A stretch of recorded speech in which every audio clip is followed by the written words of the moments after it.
pequeños y padres de familia. Así, así. Coge la aguja y se la atraviesa hacia el globo, véanlo. Vea. Y aguanta, porque esa es la variedad que tiene, vea. Mírela, mírela. Y anda, vea, y pasa. ¡Ay! Y anda así, vea. Tin, tin, tin, tin, tin, tin, tin, tin, tin, tin, tin. Así anda. Esa es la vanidad. Y la gente debe plata y todavía sigue comprando cosas que no necesita por vanidad. Y le van inyectando más. Saca y quedan inflados. Pero de un momento a otro, ¡pum!, se acabó la vanidad. Así, como un acto de magia, cada día Jesús Calvete inculca en jóvenes de la región el hábito de la lectura. Lo que pasa fue que anoche... ¿Qué pasó anoche? ¡Llovió! Y el río se creció y no pudieron cruzarlo. Ahora les toca que sean pacientes y esperen que baje la creciente. Este profesor empírico viaja frecuentemente con el baúl de la ilusión en la lectura, a donde le permiten enseñar lo que se ha constituido con el paso de los años en su modo de vida. De colores son los pajaritos que vienen de afuera. De colores es el arco iris que vemos salir. Es una alegría verlos a ustedes. ¿Qué más? ¿Usted estudia ahí en la escuela? Mucho gusto. Ahorita vamos a hacer un concurso de cuentos. Vamos a enseñarle a los niños cómo se escribe un cuento.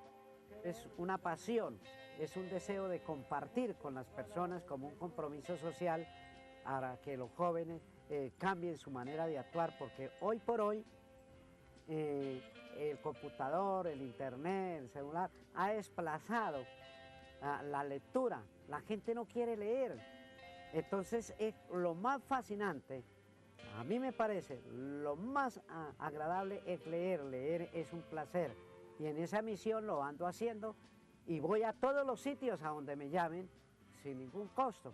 Buenos días. Buenos días. ¿Ya sabían que hoy era el taller cómo se escribe un cuento? Contrario a los cánones de la enseñanza, pues cuando niño fue frustrado su amor por la lectura, el tiempo le hizo revivir ese anhelo guardado. Para que ustedes tengan idea y tengan propiamente lo que es la forma de cómo se escribe un cuento. Cuando era niño en la escuela donde yo estudiaba, una vez escribí un cuento, pero la profesora no le gustó, porque en ese tiempo a uno lo ponían era a rezar el Santo Rosario y que eso lo veían malo. Debido a eso no volví a escribir. Ya hecho un hombre viejo, tenía la esperanza de escribir y un día cualquiera me dio por escribir un cuento para contarle a la gente sobre el abandono en que está el río La Magdalena y para despertar conciencia. Resulta que escribí el cuento y lo iba arreglando y lo iba haciendo y lo iba agrandando y la gente que veía el cuento pues no lo veía así con muy buenos ojos y un día cualquiera lo mandé a un concurso internacional de cuentos, Ecopetrol, en el año 95. ¿Y cuál sería la sorpresa? Que ocupó el primer lugar. Y después del cuento de la vanidad, vamos a ver qué le han puesto. Desde entonces sus escritos han trascendido fronteras en una constante de enseñanza.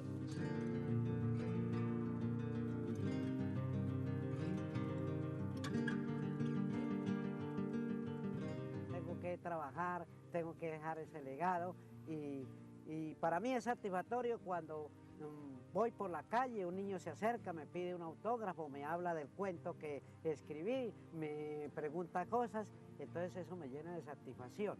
Vive haciendo así, a lo que hace así, se ve la gente que hace así.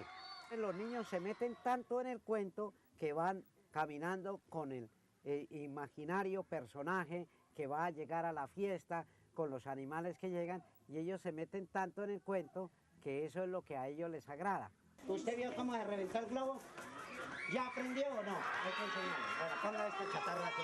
Vean a ver. Véanla. Le bajamos así la sangre a la secretaria, le sacamos aquí, tan, le damos media vuelta para acá y media para allá y media para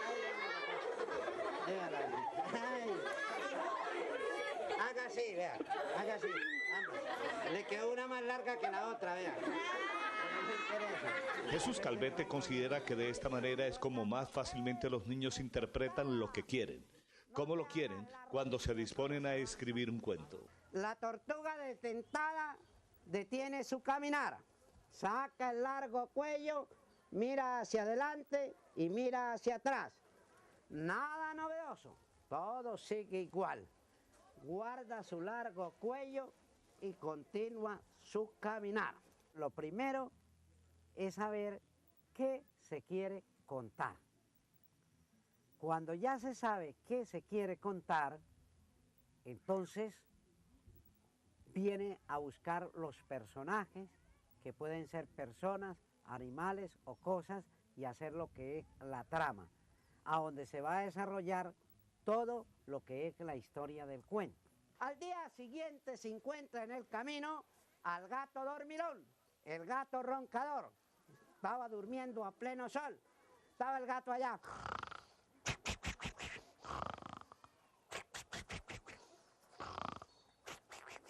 Y llega la tortuga y le dice: hola dormilón, ¿qué haces durmiendo a pleno sol? Y el gato dice: hola detentada, ¿para dónde vas tan madrugada? Dijo: voy para la fiesta del osito juguetón, que vive al otro lado del río que atraviesa la región. Por eso yo he escrito cuentos de diferentes temas, como Lágrimas de Oro, que es el que mostramos ahí para darle a los niños, es referente a los niños desobedientes. Laguna Mágica es un cuento para cuidar el agua, porque el agua es vida y tenemos que cuidarla, protegerla. Hay otro que se llama Solón, el papá de Sansón, que es para cuidar los árboles, cuidar la flora, la fauna, porque eso nos pertenece a todos y debemos de cuidarla porque es parte de todo, del medio ambiente. Despacio, muy despacio, despacito, muy despacito, avanzaba de poquito a poquito. Se aprende las cosas de los cuentos, las narraciones, cómo se sacan cuentos y uno cómo puede inventar los cuentos. Esto muy buena porque a uno le enseñan a narrar los cuentos y para aprender más la literatura. Dice bien los signos de puntuación y los personajes. Eso me pareció chévere porque el señor es como chistoso y sabe contar cuentos y nos hizo reír a todos. Porque sabe hacer bien los signos de puntuación y esto hace como movimiento ahí con las manos y con los pies, parece que va caminando, camina y eso, hace gestos. Eso es lo que me gustó del cuento cuando él contó eso. Muy chévere porque él se expresaba bien, y él hacía que caminaba y también hizo un espectáculo de magia con la bomba, con una bomba. Fue bonito y nos hizo reír. Y aún comentan en la región que no ha habido una fiesta similar a la del osito juguetón en la primavera. Mientras Jesús Calvete continúa con esta loable labor, quienes tienen la responsabilidad de cultivar la lectura, varios de ellos, es muy poco lo que hacen. ¿Cuál fue el primer animal que llegó a la fiesta? La tortuga desdentada. No, porque dijo, llegó el domingo a las 3 detrás del viejo 100 pies. Entonces, el primero que llegó, ¿quién fue? Dale por ahí. Es una batalla permanente para concientizar a los jóvenes que lean. Porque es triste decirlo, hasta profesores.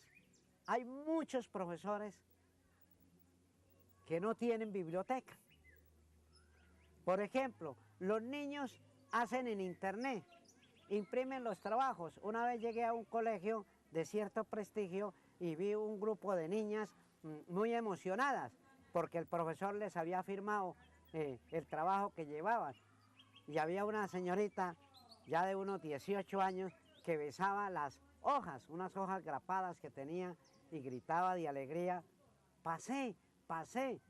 Y yo a verla tan emocionada le pregunté: Le dije, ¿y por qué esa alegría tanto?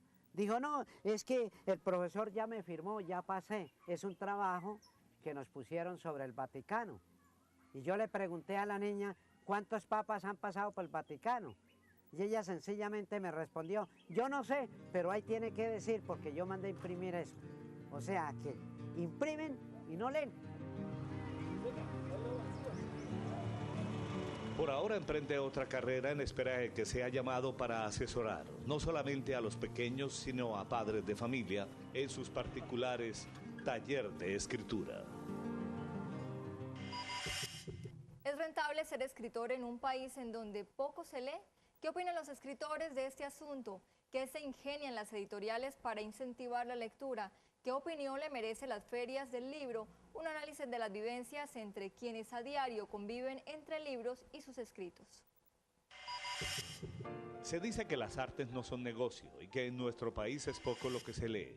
Sin embargo, las recientes ferias y eventos muestran lo contrario, enfatizando lo anterior en los libros textos, apoyados a su vez con valores agregados.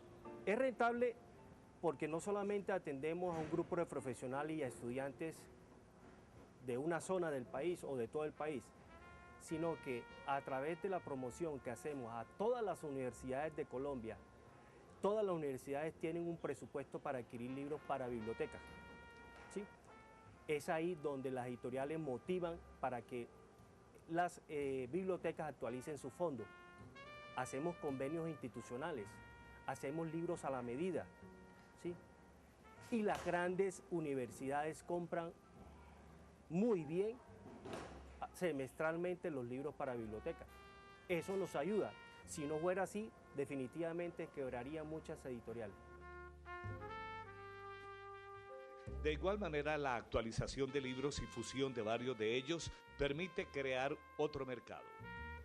En la parte del libro técnico basamos nuestro mercado básicamente en las universidades, donde buscamos que el docente recomiende los libros nuestros, bien sean como textos o como libros de consulta, y sus estudiantes se dirijan a las librerías y adquieran nuestro material o sea consultado en las bibliotecas. Para el escritor de obras literarias, como en el caso de Alberto Salcedo, cuyo escrito La Eterna Parranda rompe récord de aceptación, pese a las estadísticas que refleja un reducido porcentaje de lectores en Colombia, los hay muy buenos. Yo siempre he creído que la lectura en Colombia es algo que tiene, a ver cómo te lo digo. No, en Colombia se lee poco, esa es la gran verdad. Pero hay buenos lectores también, ¿no? Yo no me desvelo pensando en los que no leen, porque tengo claro que mi asunto es con quienes sí leen. No creo que haya que obligar a la gente a leer, no creo que haya que hacer programas en los cuales uno fuerce a la gente a encontrarse con el libro. A mí no me gusta el lector que llega al libro arreado como borrego. Me gusta el lector que llega al libro porque le gusta, porque siente esa necesidad. ¿Ya? Entonces sí, hay unos malos índices de lectura, pero siempre ha sido así, yo creo. Siempre hemos sido un país que lee poco, ¿no? Alberto Salcedo se siente cómodo y respaldado por los frutos de su trabajo. La rentabilidad yo no solamente la mido en términos económicos. Para mí es rentable porque yo vivo de mi trabajo. Yo no manejo buses, ni helicópteros, ni ordeño, ni construyo carreteras. Yo escribo y de eso vivo. Pero no solamente vivo de eso, sino que también vivo para eso. He logrado dedicarme a eso, y por eso te digo que la rentabilidad no solamente se mide en términos económicos, sino también en términos de placer, ¿no? de satisfacciones, de alegrías, y a mi trabajo le debo muchas alegrías. Yo cobro pues lo que hago, vivo de mi trabajo, soy un profesional, pero no soy apegado al dinero. No encuentro en el dinero la única forma de ganar. Yo siempre he dicho que pobre del que solo gana cuando le entregan un cheque. ¿Sí? Yo gano cuando hago el trabajo porque me gusta y gano cuando lo cobro también. Claro que yo lo conocía en la parte de la gobernación. César Augusto Almeida Quecar, caricaturista y quien también desde hace varios años ha incursionado en la crónica, está de acuerdo en la falta de lectura del ciudadano promedio colombiano, producto de la base que da la escuela. Somos malos lectores, Entonces, ¿para qué me pongo yo? Difícilmente lo leen a uno en la prensa, que es una crónica de una página, un domingo que la gente está relajada, que tiene tiempo. Escasamente leen ahí. Ahora hacer un ladrillito, un pequeño ladrillo, sacando las mejores crónicas mías, pues ya se vuelve un poquito más pesado. Yo creo que yo en ese lado soy terriblemente pesimista, porque digo, la caricatura que es atractiva para todas las épocas de la humanidad, desde la niñez hasta la vejez. Un libro de caricaturas, por ejemplo, lo mío no se vende, es poco vendible. Ahora pues un libro lleno de palabras, creo que menos. O sea, por esa razón no me atrevo a hacer un libro. Son múltiples jurados, unos escogen unas, otros escogen otras, entonces me tocaría recopilarlas a mí solo, eso me queda terriblemente difícil porque puedo ser injusto conmigo mismo. Termino publicando lo que no es, ¿no? y dejo por fuera lo que debería haber sido. Eso es otra dificultad.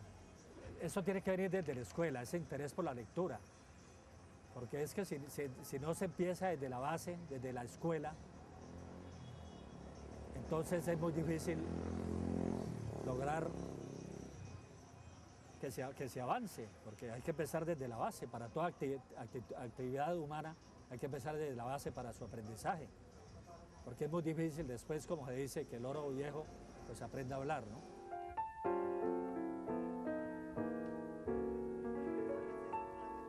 Mientras tanto, Sergio Álvarez, guionista, libretista y escritor, argumenta que las estadísticas en la lectura pueden estar erradas. Yo creo que son fenómenos diferentes. O sea, los niveles de lectura en Colombia sí son bajos, pero tiene una razón muy importante, y es que en Colombia se vive mucho. O sea, en Colombia es un país donde se rumbea mucho, donde se pasea mucho, donde se habla mucho. Y yo creo que, digamos, exigirle a la gente que deje de vivir y deje de hacer ciertas cosas que le gustan por meterse en un libro es un poco pretencioso. Entonces, en ese sentido, creo que lo que hay que hacer es libros lo suficientemente interesantes para que la gente deje un día ir a una fiesta y se quede en su casa leyendo un libro. La segunda cosa es que sí creo que se lee más de lo que dicen las estadísticas. O sea, la Cámara del Libro y este tipo de sectores empresariales lo miden todo por sus ventas y esto yo creo que, por ejemplo, si se metieran todos los libros piratas, todas las revistas, todo lo que se lee como de manera informal, el colombiano sí es muy curioso y lee bastante.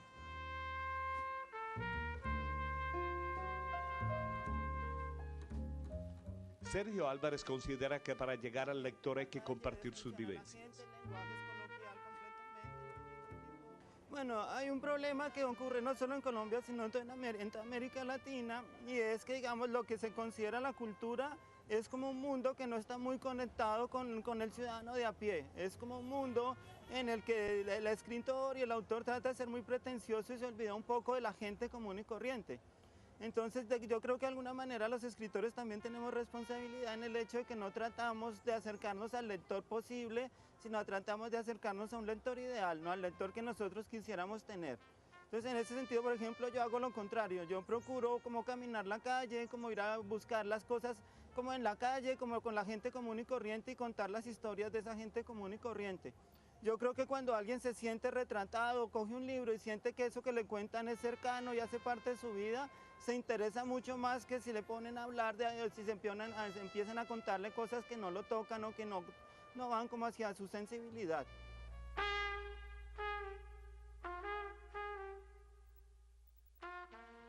Mira, esta parte del sur de Bogotá fue donde yo nací, donde yo crecí, porque cuando tenía 6 años mi mamá la nombraron profesora en estos barrios. Prueba de lo anterior son las obras literarias suyas que han penetrado tanto en el lector que se convierten en bestseller y éxito en el cine y la televisión. Porque uno como escritor, la materia prima es todo lo que ocurre en el país. Uno con los libros tiene que tener fe. O sea, lo que uno tiene que procurar es escribir el mejor libro posible. Después, como toda la promoción y todo lo que se hace es importante porque es como un primer arrancón, ¿no? Es como un impulso que a ti te da la editorial, te dan los medios. Pero los libros llegan a donde tienen que llegar porque los libros son como seres vivos. O sea, si tú haces un libro lo suficientemente interesante y ese libro conecta con el lector, llega lejos. O sea, te pongo por ejemplo el caso de Rosario Tijeras. Yo estoy seguro que Jorge Franco no pensaba llegar tan lejos, pero el libro llega lejos. En el caso mío, por ejemplo, La Lectora es una novela que va a todas partes, que uno se la encuentra en todas partes, que la gente le gusta. Entonces yo no creo que uno tenga que como preocuparse tanto por todo lo de la promoción, tiene que preocuparse por escribir bien y después los libros son como hijos que van haciendo su propio camino. El contacto con la gente permite escribir lo que ellos quieren, despertando curiosidades e incluso en lectores internacionales. Lo que ocurre es que los seres humanos necesitan ideales, necesitan construir una mejor realidad. Sí, la última novela mía, que es la que escribí después de La Lectora, se llama 35 muertos. Es una novela que ya en este momento está traducida al alemán, al francés, al italiano, al checo, al búlgaro, al holandés, o sea, un montón de lenguas europeas. Y va muy bien, o sea, digamos, es un libro que ha conseguido eso que te decía hace un rato, encontrar unos lectores a los que les gusta y a partir de esos lectores ir abriéndose un espacio en el mundo. Yo creo que hay una cosa que tiene especial, que es muy importante en este libro, y es que cuando tú sales de Colombia y vas a cualquier parte del mundo, Colombia es un país que genera curiosidad. O sea, la gente siempre te está preguntando, pero ¿cómo es ese país que produjo al Tino Asprilla, al Pío Valderrama, a Pablo Escobar, a Tiro Fijo, como a Shakira, a Juanes? O sea, la gente tiene mucha curiosidad por todo lo que pasa en Colombia. Y 35 muertos lo que consigue es que cuando tú te lees esa novela y la cierras, no sabes muy bien lo que pasa en Colombia, pero lo entiendes. O sea, tienes como una panorámica muy clara de todo lo que se vive en este país y de cómo todo eso que se vive a veces es atroz, a veces es divertido, a veces es triste. Y el lector agradece mucho eso, ¿no? Como sentir que el libro le resolvió un interrogante. Algunas personas opinan que las nuevas tecnologías que hoy se imponen pueden arrebatar el romanticismo y la bohemia